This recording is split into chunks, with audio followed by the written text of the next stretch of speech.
Let's keep our thoughts inside our skull for another 10 minutes. Then we can talk for hours.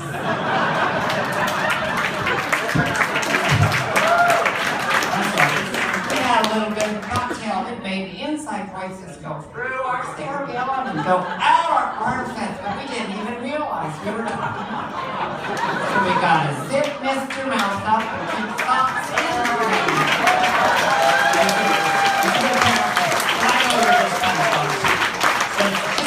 Of just be inside your skull, just kind of, it's such a small room. But, oh, George Bush. Well, good to see you again. That is just a rhythm that is an exaggeration, but I am friends with George Bush. Believe it or not, he's like my buddy. They're constantly inviting me down to Houston. Well, Dane, come on down. Good times. I will never forget when he invited me to the White House because I was on the phone with John Lovitz. And I get call waiting, and they go, this is the White House operator number 1, hold for the president. And I went back to John, my friend, and I go, John, I gotta go. And he goes, what? You have a bigger name?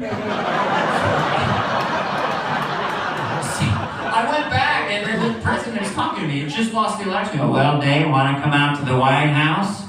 Cheer up the troops? And I was so young and naive, I went, well, where would I stay?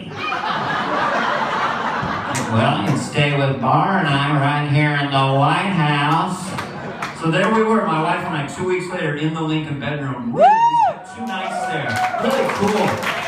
All anyone wanted to know is whether we did it in the Lincoln bedroom. Yeah! I'm not going to say, but my son's middle name is Abe. Yeah!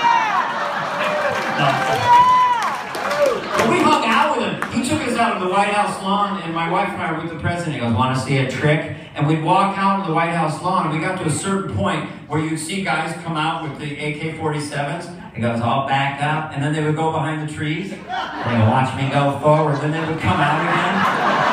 And he goes, go ahead, you try, Dane.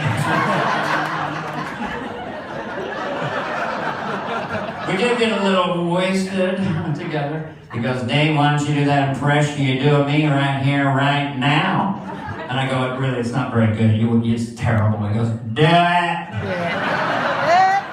He goes, got a test here. Call the Secret Service guy, see if he thinks you're me. Puts me on the spot, I have to do it. I go, Steve, come on in here. Secret Service guy did kind of go like that, and Bush thought it was the funniest fucking thing. He's like,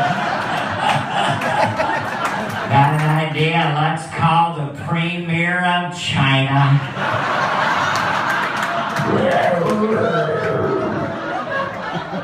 1,000 points of light. Nice woman, anything else? Okay. Chop broccoli, I'm gonna make guitar. Tomorrow night I'll do guitar. You guys are gonna be here, right? What? Chopping broccoli. That is just stupid. Garth is based on my brother Brad, who literally, if we called him, he would talk like this. He was somebody who was very much like talking like this all the time. And he's a brilliant guy. He's an engineer, and I really looked up to him. And he could fix things. He could fix the dryer with a butter knife. He was like amazing. And one day I found what I thought was a dead frog, and I brought it home. And Brad put it. He attached it to these 2 D-cell batteries. You know? And I'm looking. I'm the little brother, and the frog's eyes started to twitch. And I said to Brad, I go, my God, the frog's eye is opening. And he said, quote, I swear to God, just like this. He goes, yeah, I brought him back to life. He'll never die again. You know, you guys have been awesome.